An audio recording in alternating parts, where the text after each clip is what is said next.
Hello बच्चों, कैसे हो। स्वागत है आपका हिंदी निवास में। मैं पद्मलता। तो आज मैं आपको कोई लेसन एक्सप्लेनेशन नहीं करूंगी। मैंने सोचा कि एग्जाम्स पास आ रहे हैं 10th क्लास के फर्स्ट और सेकेंड लैंग्वेज, दोनों लैंग्वेज के। तो लेसन वाइज मैं सोच रही थी कि आपको इम्पोर्टेंट क्वेश्चन आंसर्स आपको समझाने की कोशिश करूं इन वीडियो के माध्यम से। तो आज से जो है हम लोग रिवीजन करेंगे और इस रिवीजन के बाद में जो है रिमेनिंग लेसन्स मैं आप लोगों को एक्सप्लेन करूंगी, जो अभी 10th को आने वाले हैं उनके लिए बहुत ही फायदेमंद होगा। और 10th के साथ साथ दूसरे क्लासेस के भी ज़रूर आपको लेसन एक्सप्लेनेशन करूंगी। तो पहले जो है हम रिवीजन शुरू करते हैं आज से ही। Lesson wise important question answers मैं दोनों लैंग्वेज वालों को भी एक्सप्लेन करूंगी और साथ में ग्रामर, क्योंकि ग्रामर भी हमारे लिए बहुत ही इम्पोर्टेंट है। तो ग्रामर भी मैं आप लोगों को एक्सप्लेन करूंगी। अगर ग्रामर में अगर कोई टॉपिक आपको डाउट है, समझ नहीं आता है, तो कमेंट बॉक्स में आप कमेंट करके पूछ सकते हो कि कौन सा ग्रामर आपको समझ नहीं आया। मैं आपके डाउट जरूर क्लैरिफाई करूंगी एक्सप्लेन करके। तो चलो आज जो है हम फर्स्ट लैंग्वेज का जो हमारा पोएम है, कविता है सुंदर भारत, जो श्रीधर पाठक जी ने लिखी है। तो उस लेसन में से, उस पोएम में से जो है आपको मैं कुछ इंपॉर्टेंट क्वेश्चंस एक्सप्लेन करूंगी। पहले जो है हम संदर्भ सहित व्याख्या लिखते समझते हैं। तो संदर्भ सहित व्याख्या जो है आपको 5 मार्क के लिए पूछा जाता है। तो वह किस तरह आपको लिखना है मैं आपको पहले बताऊंगी। तो जो बच्चे जो कुछ बच्चे ऐसे होते हैं जो हिंदी बोल तो सकते हैं लेकिन लिख नहीं सकते, तो हमें जो है एग्जाम के लिए लिखना जरूरी है, क्योंकि ओरली हमें तो कोई मार्क्स नहीं मिलते। तो जो लिख नहीं सकते उन लोगों को भी, उन बच्चों को भी मिनिमम मार्क्स गेन करने के लिए किस तरह लिखना है ये मैं आपको बताऊंगी। तो बच्चों, जो भी आपके दोस्त है अभी 10th एग्जाम्स लिखने वाले हैं, तो उन लोगों को जरूर ये वीडियो शेयर कीजिएगा। और जिन्होंने सब्सक्राइब नहीं किया है मेरे चैनल को, तो आप भी सब्सक्राइब कीजिए और आपके दोस्तों से भी सब्सक्राइब जरूर करवाइए। तो चलो शुरू करते हैं सुंदर भारत पोएम से कुछ इंपॉर्टेंट क्वेश्चंस। तो बच्चों, हमारा पद्यांश, पहला जो पद्यांश है वह है, भारत हमारा कैसा सुंदर सुहा रहा है, शुच भाल पे हिमाचल, चरणों पे सिंधु आंचल, उर पर विशाल सरिता सित हीर हार चंचल, मणिबद्ध नील नभ का विस्तीर्ण पट अचंचल, सारा सदृश वैभव मन को लुभा रहा है, भारत कैसा सुंदर सुहा रहा है। तो ये हमारा पद्यांश जो है एग्जाम में इस तरह दिया जाएगा और आपको पूछा जाएगा कि संदर्भ सहित व्याख्या कीजिए। तो आपको किस तरह लिखना है आंसर ये मैं आपको बताऊंगी। तो पहले हमें जो है हमेशा संदर्भ लिखना है पहले। तो संदर्भ में आपको जो है, प्रस्तुत पद्यांश सुंदर भारत कविता से लिया गया है। इसके कवि श्रीधर पाठक जी है। इसमें कवि ने भारत देश की सुंदरता का वर्णन किया है। तो आपको जो है संदर्भ में ये जरूर लिखना है, इस पोएम में से, इस कविता में से जो भी पद्यांश आपको पूछा जाएगा एग्जाम में, तो हर एक पद्यांश के लिए यही संदर्भ आपको लिखना है। समझ आया बच्चों। इस कविता में से कोई भी पद्यांश आपको पूछा जाए तो यही पद्यांश आपको, यही संदर्भ आपको जो है इस पद्यांश के बाद जो है पहले आपको संदर्भ में लिखना है। तो उसके बाद में जो है आपको कवि परिचय लिखना है।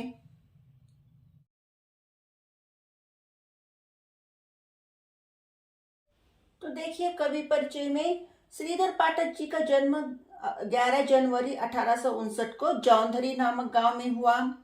मनोविनोद, कश्मीर सुषमा, गोपिका गीत उनकी कुछ प्रमुख रचनाएं हैं। 13 सितंबर 1928 को उनकी मृत्यु हुई। तो जो बच्चे अच्छी तरह लिख सकते हो उन बच्चों को, वे बच्चे जो है कुछ और ज्यादा भी कवि परिचय के बारे में लिख सकते हैं। लेकिन जो लिख नहीं सकते उन बच्चों के लिए मिनिमम कवि परिचय में इतना तो ज़रूर लिखना है। उस कवि या लेखक का जन्म कब हुआ, कहाँ हुआ, उनकी कुछ प्रमुख रचनाएं, अगर उन्हें कोई पुरस्कार मिले हैं तो एक दो पुरस्कार, और उनकी मृत्यु। अगर पुरस्कार नहीं लिख सकते तो जन्म कहाँ हुआ, कब हुआ, उनकी कुछ प्रमुख रचनाएं और उनकी मृत्यु, इतना तो हर एक को लिखना है। तो हमें जो है 3 स्टेप्स में संदर्भ सहित व्याख्या लिखना है। पहला जो है संदर्भ, संदर्भ में जो है उस कविता का नाम लिखना है और किसने लिखा उस कवि का नाम लिखना है, और उस कविता में थीम क्या है, मतलब किसके बारे में उस कविता में लिखा गया है, ये लिखना है। अभी हमें इस कविता में जो है भारत देश की सुंदरता का वर्णन किया है, तो संदर्भ में हमें वह लिखना है। चाहे इस कविता में कोई भी पद्यांश आए, संदर्भ आपका यही रहेगा। उसके बाद में कवि परिचय लिखना है। उसके बाद जो है आपको व्याख्या लिखना है। तो चलो व्याख्या भी मैं एक्सप्लेन कर देती हूँ। तो बच्चों हमारा पद्यांश ये था, तो इस पद्यांश की व्याख्या जो है अब हम पढ़ेंगे। तो व्याख्या में क्या है, पाठक जी कहते हैं कि भारतवर्ष की प्राकृतिक विशेषताएं अनुपम है। यह देश अत्यंत सुंदर है। इसके माथे पर हिमालय का मुकुट है, चरणों पे सागर तट है। वे इसकी शोभा में चार चांद लगाते हैं। इसके विशाल हृदय में खेलती शीतल श्वेत पवित्र नदियां मनोहर है। इस पर सदैव नभ की कृपा रहती है। यह प्रकृति प्रदेश को सदैव हरा भरा रखता है। भारत देश बहुत सुंदर है। इसका यह सौंदर्यपूर्ण वैभव सबको मन को लुभा रहा है। यह इस पद्यांश की व्याख्या हुई। तो चलो बच्चों दूसरा इम्पोर्टेंट पद्यांश भी देख लेते हैं। सुरलोक यहीं पर, सुखोक है यहीं पर, स्वाभाविकी सुजनता गत शोक है यहीं पर, शुचिता स्वधर्म जीवन बेरोक है यहीं पर, भव मोक्ष का यहीं पर अनुभव भी आ रहा है, भारत हमारा कैसा सुंदर सुहा रहा है। तो बच्चों इस कविता में से यह भी एक महत्वपूर्ण पद्यांश है संदर्भ सहित व्याख्या के लिए। तो आपको जो है इस पद्यांश में संदर्भ और कवि परिचय, इसके पहले हमने पढ़ा था भारत हमारा कैसा सुंदर सुहा रहा है, शुचि भाल पे हिमाचल, चरणों पे सिंधु अंचल। तो इस पद्यांश में संदर्भ और कवि परिचय मैंने आपको लिखवाया था और समझाया भी था। तो इस पद्यांश के लिए भी आपको वही संदर्भ और वही कवि परिचय यहाँ पे पहले लिखना है, उसके बाद व्याख्या लिखना है। तो चलो व्याख्या पढ़ते हैं। व्याख्या, कवि कहते हैं कि भारत में स्वर्ग का सुख है, यही देवलोक है और यही सुखों का सागर भी। यहाँ के लोग स्वभाव से सज्जन हैं। यहाँ की धरती पवित्र है। यहाँ सब लोगों को अपने अपने धर्म के अनुसार रहने की स्वतंत्रता है। यहाँ धार्मिक सद्भावना सर्वत्र व्याप्त है। यहाँ धरती पर ही मोक्ष का अनुभव होता है। भारतवर्ष अत्यंत शोभनीय है। इस कविता में से यह दो महत्वपूर्ण पद्यांश थे बच्चों। तो आशा करती हूँ कि आपको व्याख्या ज़रूर समझ आई होगी। अगर व्याख्या आपको कुछ समझ नहीं आई है, डाउट है, तो कमेंट बॉक्स में ज़रूर कमेंट करके डाउट पूछ लीजिएगा। तो इस कविता में से कुछ इंपॉर्टेंट क्वेश्चन आंसर भी देख लेते हैं। बच्चों यह एक लघु प्रश्न है जिसका उत्तर आपको 4-5 पंक्तियों में लिखना है और यह 2019 मार्च में भी यह क्वेश्चन पूछा गया था। तो क्वेश्चन है, भारत की प्राकृतिक शोभा का चित्रण कीजिए। और इसी क्वेश्चन को अगर थोड़ा सा बदल कर पूछा जाता है इस तरह, भारत की धरती प्रकृति से कैसी सजी है।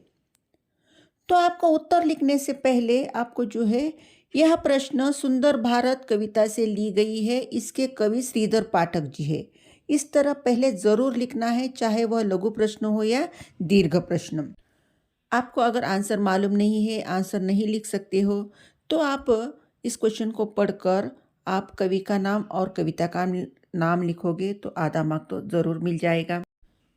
तो जवाब देखिए, भारतवर्ष की प्राकृतिक शोभा निराली है। माथे पर हिमालय और चरणों में सागर है। यहाँ लगभग सभी प्रकार के प्राकृतिक क्षेत्र पाए जाते हैं। पर्वत, नदियाँ, झील, वन आदि यहाँ भरे पड़े हैं। भारत की गोद में अनेक नदियाँ खेलती है। यहाँ अनेक देशों से यात्रा करने के लिए लोग आते हैं। यहाँ के प्राकृतिक सौंदर्य के कारण आज पर्यटन भारत का मुख्य व्यवसाय बन गया है। भारत में पर्यटन का विकास इस बात का प्रमाण है कि यहाँ का प्राकृतिक सौंदर्य सारी दुनिया को लुभाता है। तो चलो बच्चों, अगला सवाल पढ़ते हैं। कृषि कर्म से क्या तात्पर्य है? तो जवाब लिखने से पहले आपको जो है कवि का नाम और कविता का नाम लिखना है, फिर बाद में जवाब लिखना है। तो जवाब देखिए, कृषि कर्म का तात्पर्य खेती बाड़ी है। भारत में अधिकतर लोग खेती के व्यवसाय से जुड़े हैं। यह कृषि प्रधान देश है। यहाँ के खेतों की शोभा निराली होती है। फसलों की क्यारियाँ बड़ी मनोहर है। यहाँ लगभग हर प्रकार के अन्न उगाए जाते हैं। कृषि कर्म अन्य सभी कार्यों से श्रेष्ठ माना जाता है, क्योंकि इससे लोगों का जीवन चलता है। यह केवल अपनी भूख मिटाने के लिए नहीं, बल्कि दूसरों की भूख मिटाने वाला व्यवसाय है। भारत में कृषि की परंपरा बड़ी पुरानी है। तो चलो बच्चों, अगला क्वेश्चन देख लेते हैं। बच्चों, यह दीर्घ प्रश्न है जिसका उत्तर आपको 8 से 10 पंक्तियों में लिखना है। तो क्वेश्चन है, सुंदर भारत कविता के आधार पर भारत की गरिमा का वर्णन कीजिए। यही प्रश्न आपको इस तरह भी पूछा जा सकता है, सुंदर भारत कविता में कवि ने भारत की प्रशंसा किस प्रकार की है? या सुंदर भारत कविता का सारांश अपने शब्दों में लिखिए। चाहे क्वेश्चन किस तरह भी पूछा जाए, आपको आंसर यही लिखना है। तो चलो जवाब देख लेते हैं। सुंदर भारत कविता के कवि श्रीधर पाठक जी है। इस कविता में उन्होंने भारत माता के प्राकृतिक एवं दार्शनिक सौंदर्य का चित्रण किया है। कवि का कहना है कि भारत देश की शोभा निराली है। माथे पर हिमालय का मुकुट है, चरणों में सागर भारत की शोभा में 4 चांद लगाते हैं। हृदय में शीतल श्वेत पवित्र नदियाँ खेलती है। उनके कारण भारत की प्राकृतिक छटा और बढ़ जाती है। भारत देश बहुत सुंदर लग रहा है। इसका यह सौंदर्यपूर्ण वैभव सबका मन अपनी ओर आकर्षित कर रहा है। इसके आंचल में सुंदर उपवन है। यहाँ सघन वन है। यहाँ की पुष्प वाटिकाएं अत्यंत सुखदायक है। यहाँ की वर्षा ऋतु की शोभा निराली है। खेतों में काम करते किसानों की प्रणाली भी अत्यंत दर्शनीय है। भारत कृषि प्रधान देश है। यहाँ की फसलें धरती की शोभा बढ़ाती है, जैसे धरती पर स्वर्ग उतर आया हो।